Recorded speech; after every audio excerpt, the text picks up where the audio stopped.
2741 Isa tidak peduli dengan teriakan kepala Fingean. Dia hanya tinggal selangkah lagi untuk menggambar busur menjadi lingkaran penuh. Mudah untuk menarik busur dan melancarkan serangan normal. Namun, mengaktifkan kekuatan sumbernya dan memberikan pukulan yang mengejutkan sangatlah sulit. Sudah lama sekali, namun belum juga berhasil. Pimpinan kaum Fingean mengumpat sambil diam-diam memulihkan tangannya yang mati rasa. Dia ingin menghentikan Isa sebelum dia mengaktifkan sumber busur itu sepenuhnya. Seiring berjalannya waktu, detik demi detik, kutukan kepala Fingean pun menghilang secara tiba-tiba. Pada saat yang sama, tubuhnya juga menghilang. Kini tangannya telah pulih, dia memegang palu hitam dan berlari menuju Ratu Peri Isa di lembah. Dia begitu cepat, sehingga tak seorang pun melihatnya. Pada saat ini, Isa juga menggambar busur di tangannya membentuk lingkaran. Berdengung, seluruh dunia terdiam. Langit yang cerah tiba-tiba meredup seolah telah berubah dari siang menjadi sore. Gemuruh, ada kilatan petir dan guntur di langit, serta angin kencang di darat. Angin kencang menghantam pohon-pohon tinggi yang tak terhitung jumlahnya di luar lembah. Beberapa patah menjadi dua, dan beberapa tercabut dengan dahan-dahan pohonnya. Akar dan batang, kecuali para pemimpin kedua klan, semua orang memegangi dada mereka. Mereka bernapas dengan cepat dan berputar-putar. Merah. Bahkan kepala suku Fingean yang sudah hampir sampai di pintu masuk lembah pun berhenti dan berdiri di sana sambil menatap dengan penuh hikmat. Di haluan di tangan Isa, pihak lain telah mengaktifkan sumber busur, dan anak panah itu mengunci dirinya. Namun, sekarang berbeda dengan sebelumnya. Dia bisa merasakan perih di kulitnya dari kejauhan. Serangan panah ini jauh lebih kuat dari serangan normal sebelumnya. Dengan kata lain, mereka tidak berada pada level yang sama-sama sekali. Pimpinan kaum Fingean tahu bahwa kata-kata yang tidak perlu akan sia-sia. Satu-satunya hal yang dapat dilakukannya adalah mengerahkan segenap kekuatannya untuk menghalanginya. Jika tidak, Fingean akan menderita kerugian besar. Setelah menarik busurnya membentuk lingkaran penuh, Isa tanpa ragu melepaskan tangan kanannya. Wuih, anak panah yang hampir transparan meninggalkan tali busur dan melesat menuju sasaran. Kemanapun ia lewat, lapisan ruang angkasa runtuh. Pemimpin Fingean berteriak, "Hah!" Energi dalam tubuhnya melonjak hingga ekstrim. Sekaranglah saatnya untuk menunjukkan kekuatannya. Kalau dia tidak hati-hati, dia mungkin mati di sini. Dia memukul dadanya sendiri dan meludahkan banyak darah, yang menyemprot ke palu di tangannya. Sekarang, dia merasa putus asa. Setelah menyerap esensi darah, palu hitam itu berubah dan ukurannya bertambah puluhan kali lipat. Lapisan cahaya gelap terpancar dari permukaannya. Pimpinan Fingean melemparkan palu di tangannya ke arah anak panah yang mengejutkan itu untuk menangkisnya. Jika tidak, elit Fingean di belakang mereka akan terpengaruh. Palunya juga meruntuhkan kekosongan di sekelilingnya. Tentu saja itu juga suatu harta karun. Baik para peri maupun Fingean mengarahkan pandangan mereka pada serangan itu. Begitu cepatnya sehingga mereka tidak dapat melihat tetapi dapat merasakan tekanan yang hampir menyesakkan. Mereka dapat membayangkan akibatnya jika keduanya bertabrakan. Bukan hanya lembahnya saja, tetapi bahkan hutan-hutan di sekitarnya akan terkena dampaknya dan menjadi reruntuhan. Setelah Isa melepaskan anak panah itu, dia tidak kuat lagi untuk berdiri diam. Dia membutuhkan dukungan para prajurit peri di sampingnya. Ide awalnya adalah mengaktifkan sumber busur dan membunuh banyak elit Fingean dalam satu pukulan. Bab 2742. Sedangkan untuk kepala Fingean, mungkin tidak mudah membunuhnya, tapi kalau dia bisa melukainya dengan serius, itu tidak masalah. Namun, Isa tidak pernah menyangka bahwa orang Fingean juga memiliki harta karun. Tekanan yang berasal dari palu hitam besar itu sama mengerikannya. Meskipun lebih kecil dari busur milik peri, palu itu tetap bisa diandalkan. Ia juga bisa dianggap sebagai musuh bebuyutan busur dan anak panah. Isa yakin bahwa anak panah itu dapat dengan mudah menembus kepala tubuh Fingean dan membunuh sebagian besar elit Fingean yang ada di belakangnya. Akan tetapi, dia tidak yakin bisa menembus palu sebesar gunung itu. Jika mereka bertabrakan, kekuatan penghancur yang dihasilkan akan sangat mengerikan. Seluruh lembah akan lenyap. Cepat, keluar dari sini. Perintah Isa lemah. Para prajurit peri di sampingnya juga tahu bahwa mereka tidak boleh tinggal. Namun, kemana mereka bisa pergi? Ada puluhan ribu peri di lembah itu, dan tidak ada jalan untuk melarikan diri. Di luar lembah. Kembali. Cepat, cepat, cepat. Mundur sejauh mungkin. Kepala suku Fingean itu meraung dengan keras. Akan tetapi, seberapa keras pun dia berteriak, percuma saja karena anak panah itu akan bertabrakan dengan palu hitam itu. Situasinya melampaui harapan kedua belah pihak. Pemimpin kaum Fingean tidak menyangka Ratu Peri Isa akan begitu berani menggunakan kartu truf terakhirnya. Isa tidak menyangka orang Fingean memiliki palu hitam sebesar itu. Pada titik ini, kedua belah pihak tidak punya jalan keluar. Semua orang menjadi tegang dan menatap dengan ketakutan, menunggu terjadinya tabrakan. Tepat ketika anak panah dan palu hendak bersentuhan, sepasang tangan putih dan ramping tiba-tiba muncul. Satu tangan memegang anak panah, dan tangan yang lain menjentikkannya. Ding! Jari-jarinya bersentuhan dengan palu hitam besar dan menjentikkannya. Palunya jatuh kembali ke sisi Fingean dalam sekejap mata. Ah! Palunya menghancurkan lubang yang dalam dan gelap di tanah, dan banyak sekali elit Fingean yang tewas sebelum mereka bisa mengetahui apa yang sedang terjadi. Pemandangan yang tiba-tiba itu mengejutkan para peri dan Fingean. Kemudian mereka melihat seorang pemuda berdiri di tengah konfrontasi. Dia memegang anak panah di tangan kanannya. Pemuda itu dapat menahan anak panah yang begitu kuat tanpa terluka. Bagaimana ini mungkin? Mata semua orang terbelalak. Mereka tidak dapat mempercayai apa yang mereka lihat, termasuk kepala Fingean dan Ratu Peri Isa. Mereka adalah orang-orang terkuat di antara kedua ras, tetapi bahkan mereka akan mati atau terluka parah jika mereka mencoba menangkap panah ini. Namun, orang ini memegang anak panah di tangannya seperti ini. Seberapa kuatkah pria itu? Semua orang yang hadir sangat terkejut dan otak mereka berhenti bekerja. Ketika Isa melihat wajah pemuda itu dengan jelas, gemuruh guntur menggelegar dalam otaknya. Wajah itu begitu familiar. Ia berpikir dalam hati, itu David.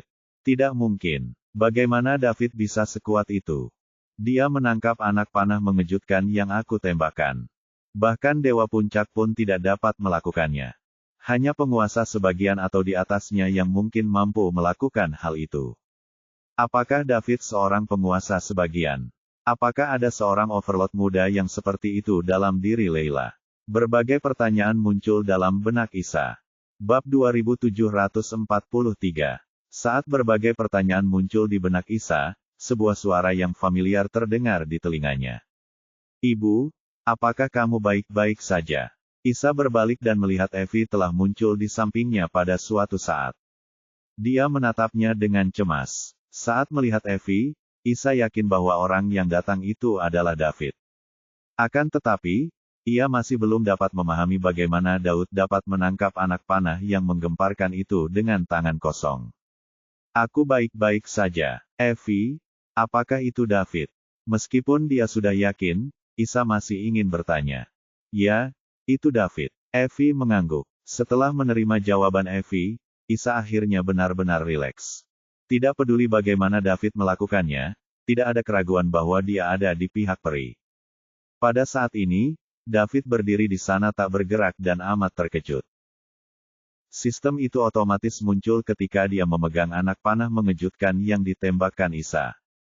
Sun Bo, salah satu dari 3 senjata kuno teratas, telah terdeteksi. Host harus mendapatkannya. Sun Bo adalah salah satu dari 3 kunci untuk membuka evolusi terakhir sistem.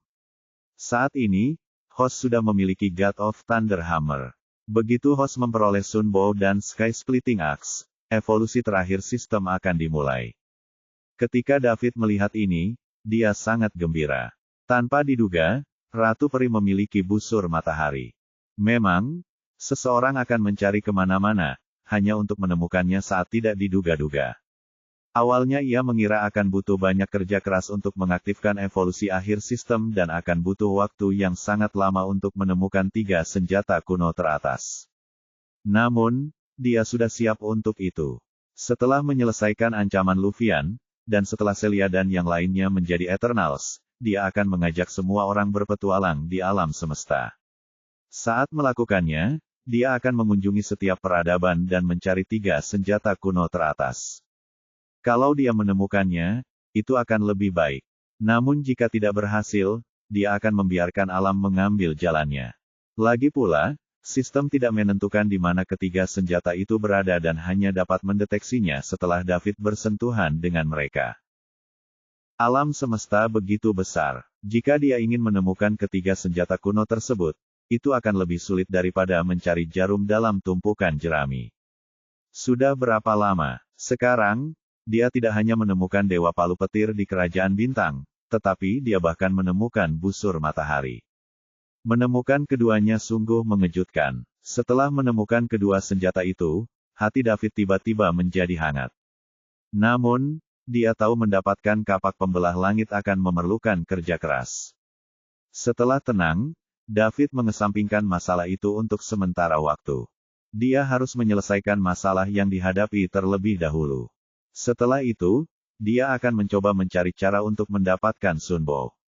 Akan jauh lebih mudah sekarang karena Sunbow berada dalam kepemilikan para peri. Meskipun Sunbow merupakan harta karun terbesar para elf, bukankah mereka dikelilingi oleh musuh? Mereka dapat menggunakan harta itu untuk ditukar dengan perlindungan permanennya, seorang penguasa surgawi sebagian. Asalkan Ratu Peri Isa tidak bodoh dan berpikiran sehat, dia akan menyetujui kesepakatan ini. Untungnya, aku tiba tepat waktu. Kalau tidak, kurasa tidak banyak dari kalian yang akan mampu bertahan dari kekuatan benda ini, kata David dengan tenang. Suaranya juga menyadarkan para peri dan Fingean yang hadir. Bab 2744. Pemimpin suku Fingean berdiri lebih dulu. Ia membungkuk kepada David dan berkata dengan hormat, "Salam, saya adalah pemimpin suku Fingean. Terima kasih telah menyelamatkan kami, jika tidak, klan kami akan menderita banyak korban." Dia tidak menyebutkan bahwa banyak elit Fingean yang tewas setelah David mengayunkan palu itu kembali ke arah mereka.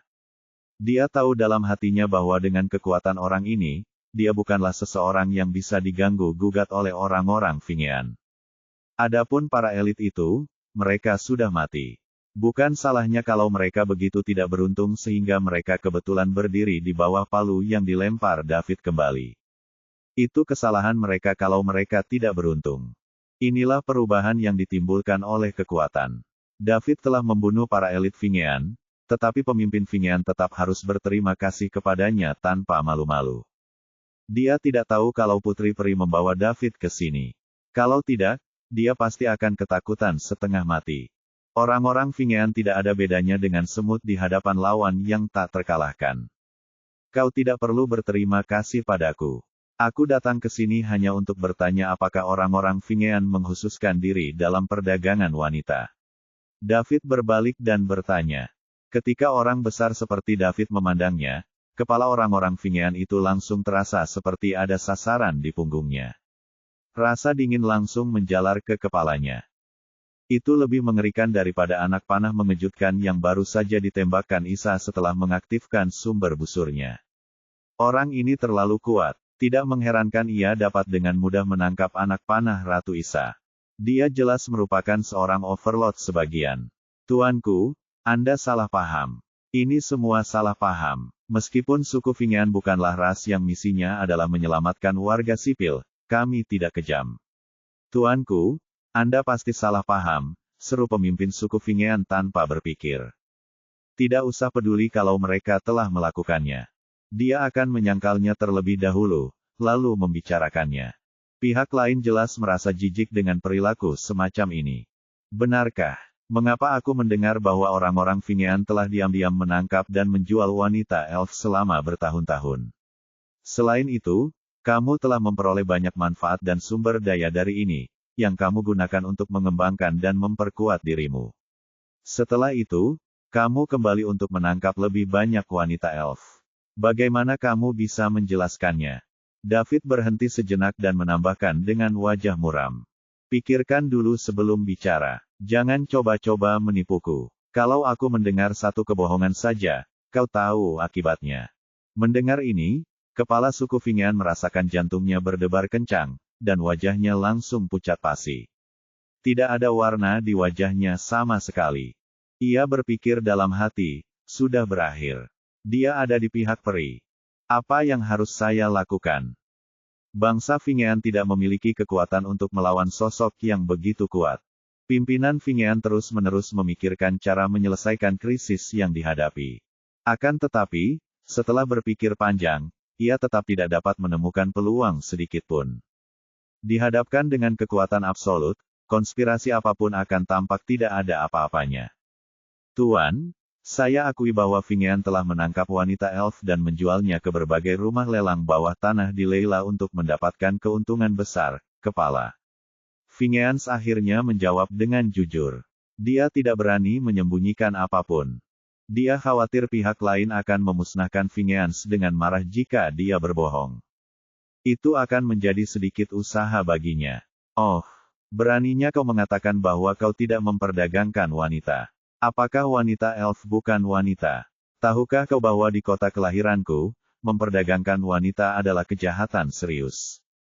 Dapat dihukum mati, kata David dengan nada tegas. Sebagai seorang pemuda yang terdidik dan anggota masyarakat yang baik, dia paling membenci orang yang melakukan hal seperti ini. Untuk setiap wanita dan anak yang diperdagangkan, satu keluarga akan hancur.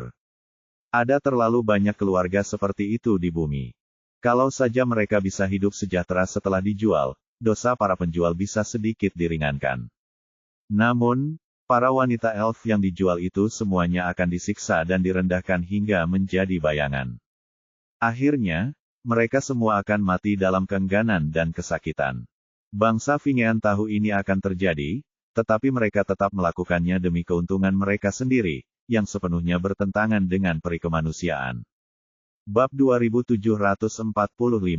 Perkataan David memecah suasana. Orang-orang Fingean merasa tegang, khawatir kalau orang penting yang tiba-tiba muncul itu akan membunuh mereka. Ia mengatakan bahwa perdagangan perempuan merupakan kejahatan serius yang dapat dihukum mati.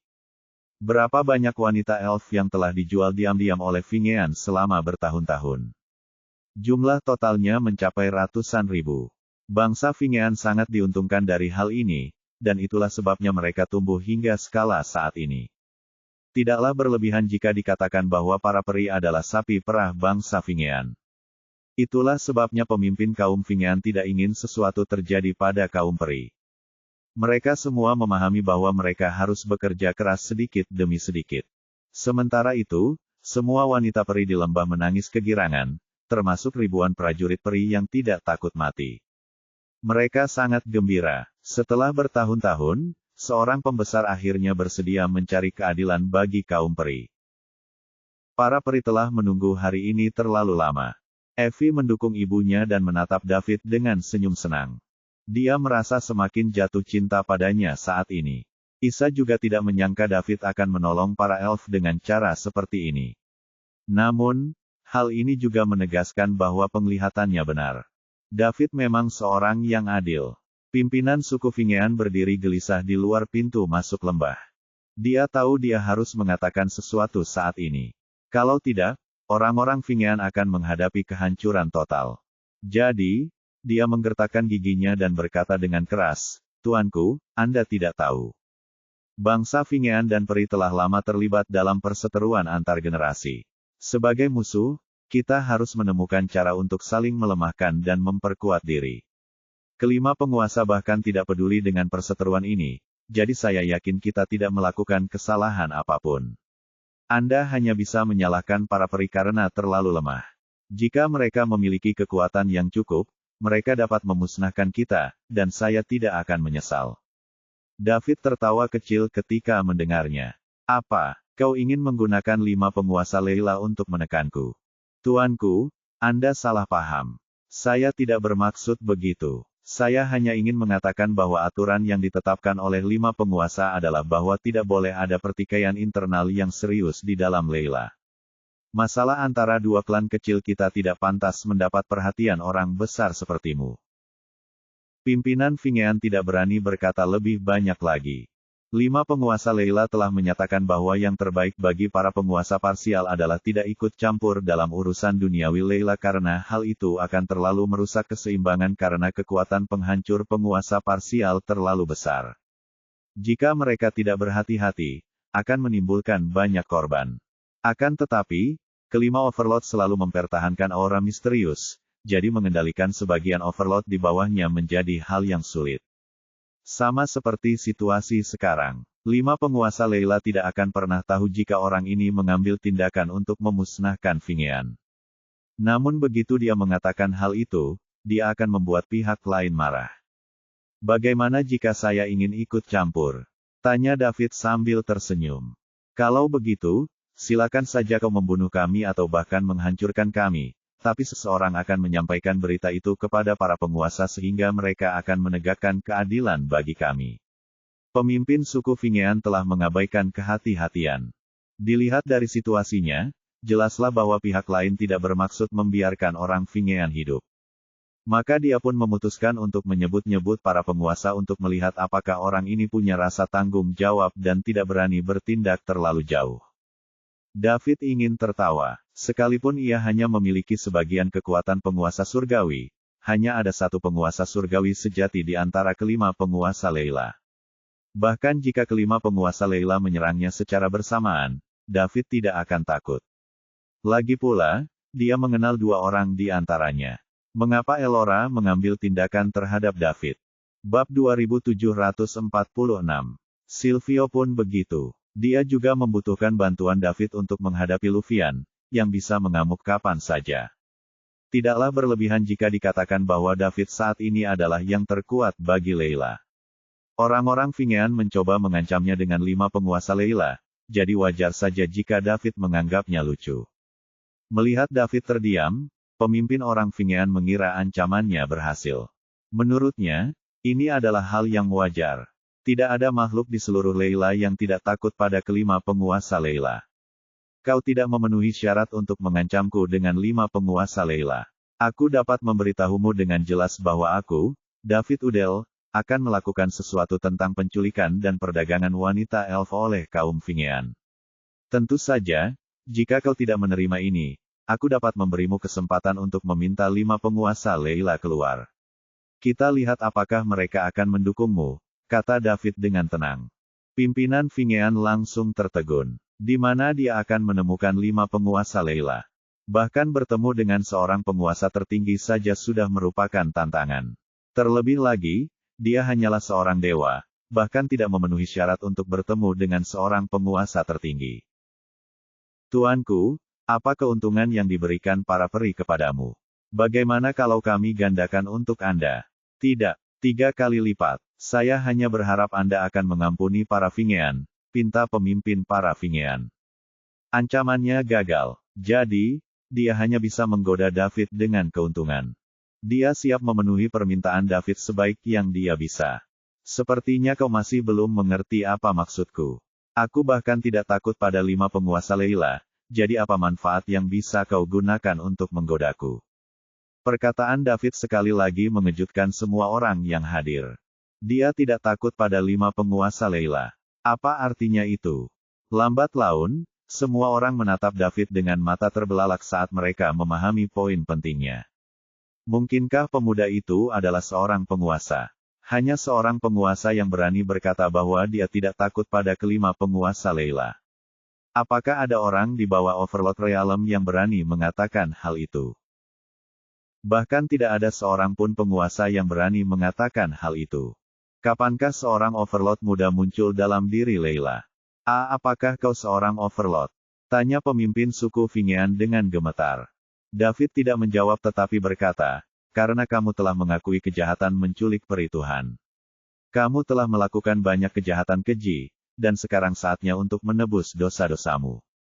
Tidak, David tidak mengambil tindakan. Namun, setelah pemimpin suku Fingean mengatakan itu, semua suku Fingean mengalami luka parah.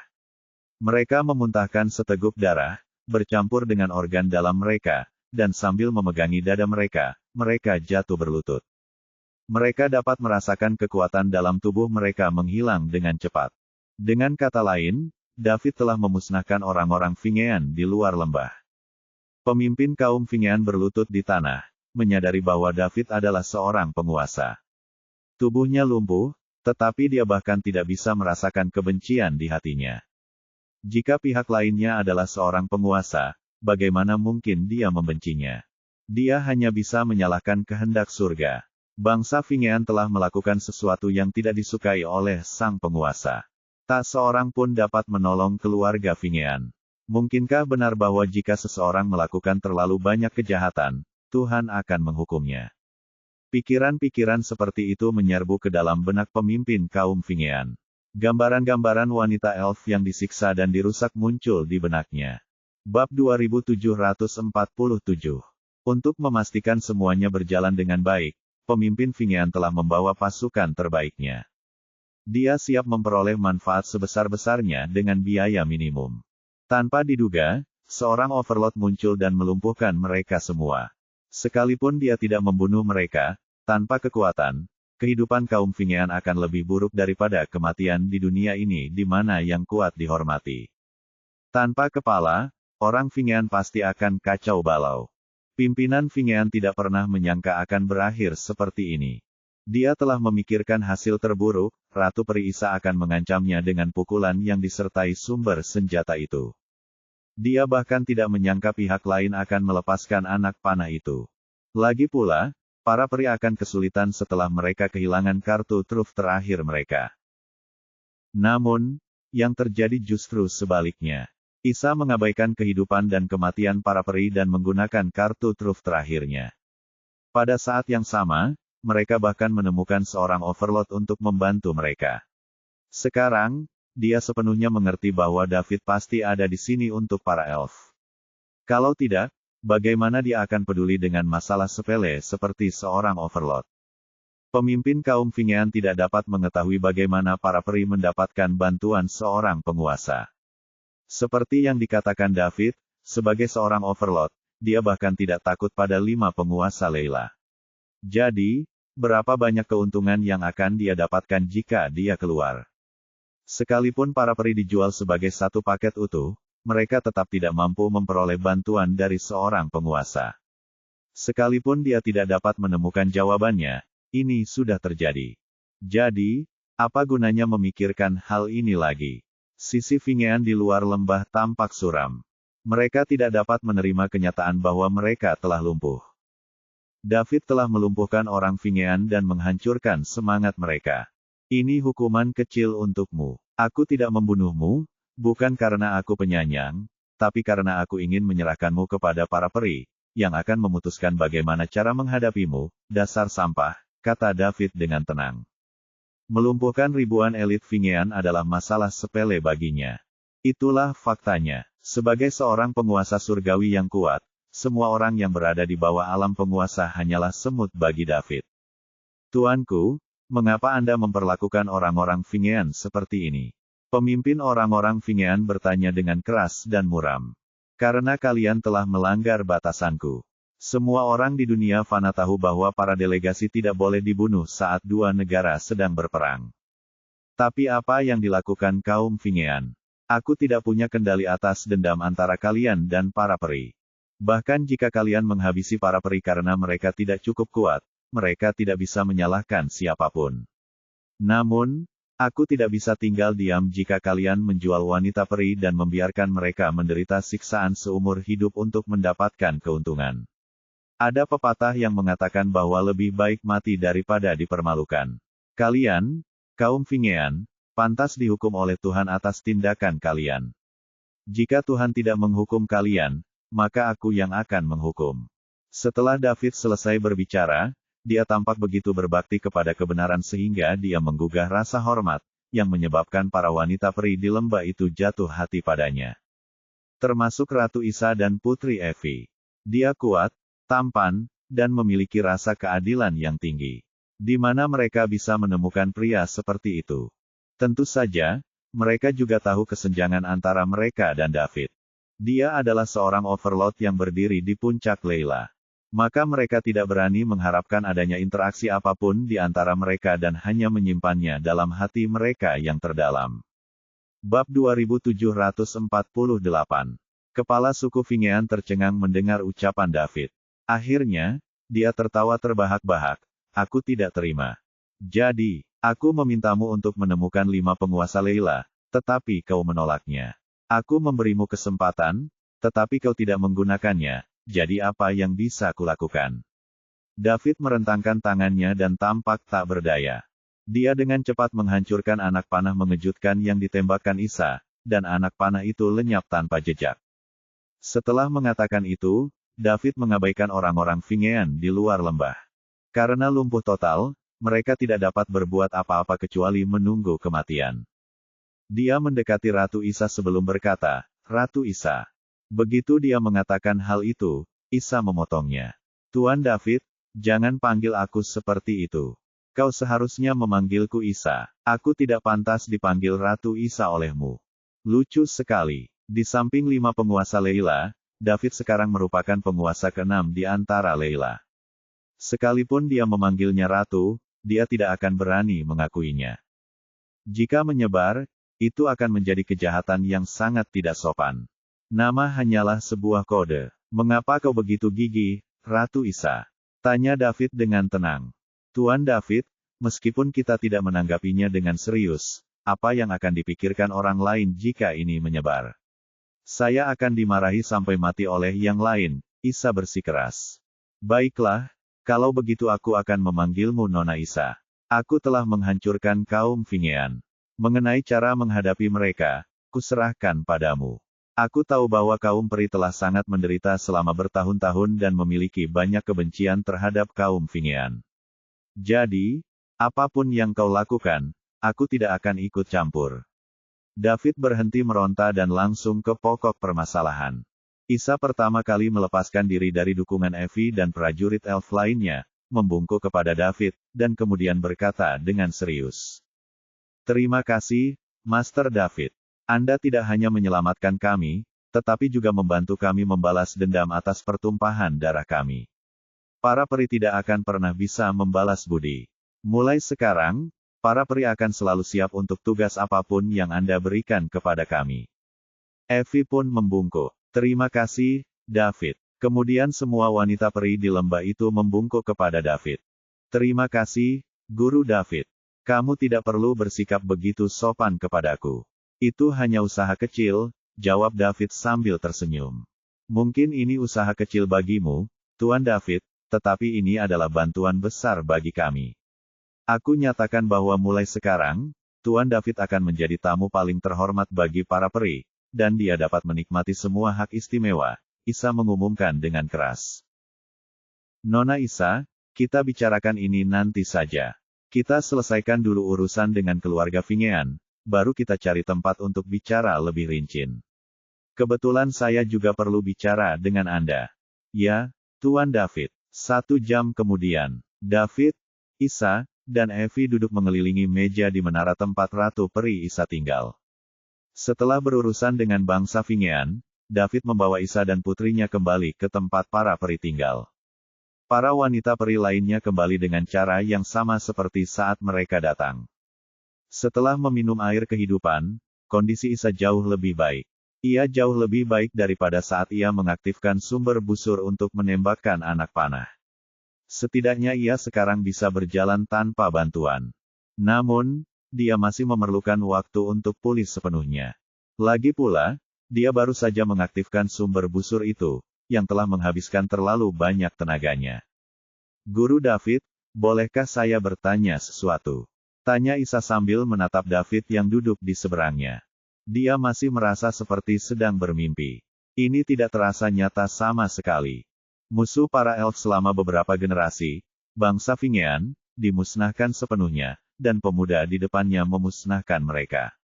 Dia seorang penguasa. Dari sudut pandang manapun Isa, dia tidak pernah menyangka bahwa David di depannya adalah seorang overlord yang sudah mencapai puncak di Leila. Bab 2749. Nona Isa, kalau ada pertanyaan, silakan tanya saja. Jawab David. "Apakah kau benar-benar seorang penguasa?" Mata Isa dipenuhi dengan antisipasi. Evie pun menoleh. Dia juga ingin mengetahui jawaban atas pertanyaan ini. Sebagai putri peri, Evie tentu saja mengetahui status seorang penguasa. Apa menurutmu aku tidak terlihat seperti itu? David tersenyum. Tidak. Menurutku terlalu berlebihan bagi Master David untuk mencapai Overlord di usia yang begitu muda. Terlalu berlebihan hingga agak tidak nyata. Isa segera menyangkalnya. Dia harus berhati-hati saat berbicara dengan seorang penguasa. Dia mengira David adalah pewaris yang diam-diam dibina oleh suatu kekuatan besar. Siapakah yang mengira bahwa David sebenarnya adalah seorang Grandmaster? Menjadi muda tidak berarti apa-apa. Aku mencapai alam penguasa belum lama ini, David mengakui dengan rendah hati.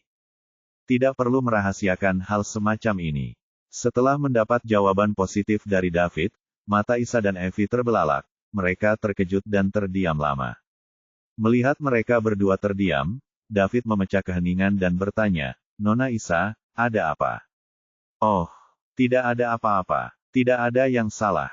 Ngomong-ngomong, Master David, Anda bilang ada sesuatu yang ingin Anda sampaikan kepada saya. Bolehkah saya tahu apa itu?" Isa kembali sadar. David berpikir sejenak dan berkata dengan jujur, "Nona Isa, dengan segala hormat, saya menginginkan harta Anda, jadi saya ingin tahu apakah Anda dapat melepaskannya. Saya dapat menukarnya dengan barang lain." "Tuan David, apa yang kau katakan? Kami mungkin tidak akan meninggalkan lembah ini jika bukan karenamu. Lagi pula, kau juga membantu kami membalas dendam atas pertumpahan darah kami, jadi katakan saja apapun yang kau inginkan." "Selama kami memilikinya, kau boleh memilikinya," jawab Isa dengan murah hati. Dia ingin sekali bisa mengandalkan seseorang sekuat David. Selama mereka dapat memenangkan hati David dan memperoleh perlindungannya, tidak ada yang tidak dapat dilepaskan oleh para peri, termasuk dia, sang ratu peri. "Aku ingin busur yang baru saja kau gunakan untuk menembakkan anak panah itu." Isa tercengang saat mendengar ini. Karena tidak yakin, dia bertanya, "Tuan David, apakah Anda menginginkan senjata warisan para peri?" "Ya," David mengangguk. "Tuan David, bukannya aku tidak mau memberikannya kepadamu, tapi busur itu hanya bisa mengerahkan kekuatannya sepenuhnya jika dipadukan dengan keterampilan khusus para peri. Tidak akan ada gunanya jika kamu mengambilnya."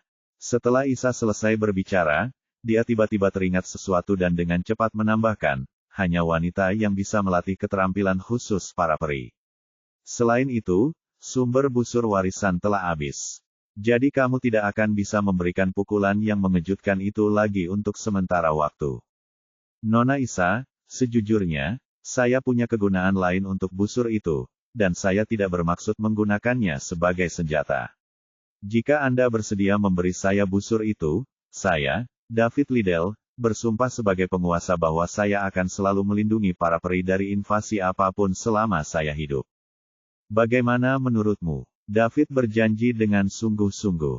Begitu Isa mendengar ini, nafasnya menjadi cepat dan dadanya yang bidang terangkat. Dia tidak marah, namun gembira. Dia tahu dalam hatinya betapa beratnya kata-kata David. Apa artinya memiliki perlindungan abadi dari seorang penguasa? Para peri akan menjadi kesayangan Layla di masa depan. Semua kekuatan harus menghormati mereka, dan mereka tidak perlu lagi tunduk pada keinginan kekuatan lain. Bahkan pasukan teratas yang memiliki sebagian penguasa akan memperlakukan para peri dengan hormat. Inilah kekuatan yang menakutkan dari seorang penguasa.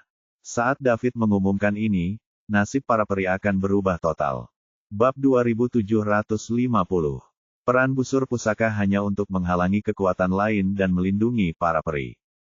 Akan tetapi, bagaimana mungkin kekuatan busur yang menakutkan dapat dibandingkan dengan kekuatan dahsyat seorang penguasa? Perbedaan antara keduanya sungguh jauh berbeda.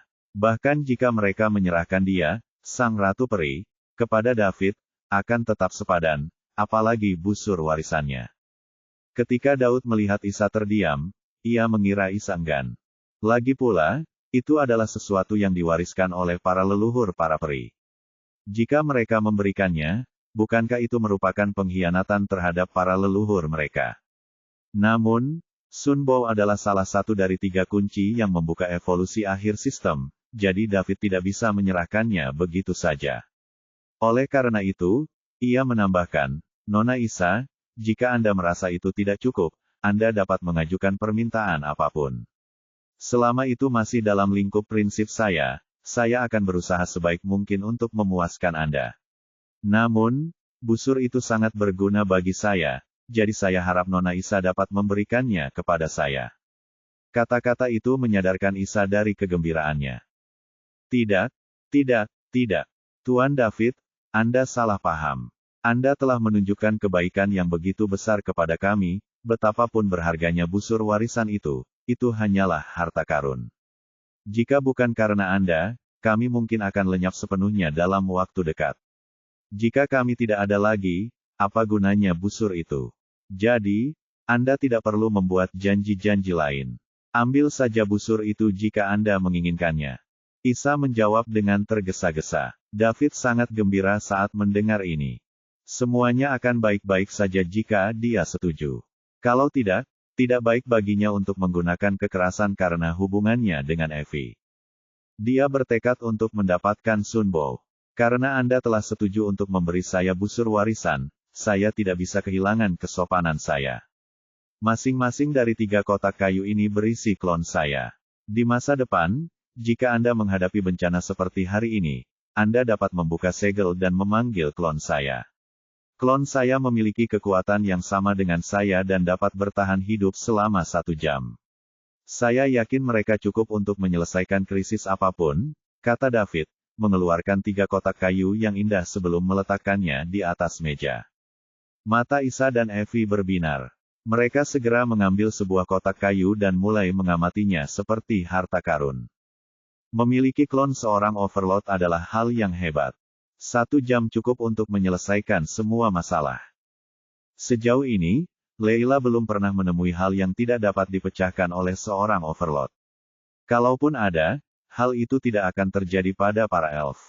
Kalau begitu, atas nama para peri, aku ingin mengucapkan terima kasih padamu, Tuan David, kata Isa dengan gembira. Nona Isa, sama-sama. Kalau kloninganmu habis, kau bisa datang kepadaku. Aku tidak akan pernah mengingkari janjiku karena aku sudah berjanji akan selalu melindungi klanmu. Kalau ada yang berani melawan para peri di masa depan, aku, David Liddell, akan menjadi orang pertama yang membelamu.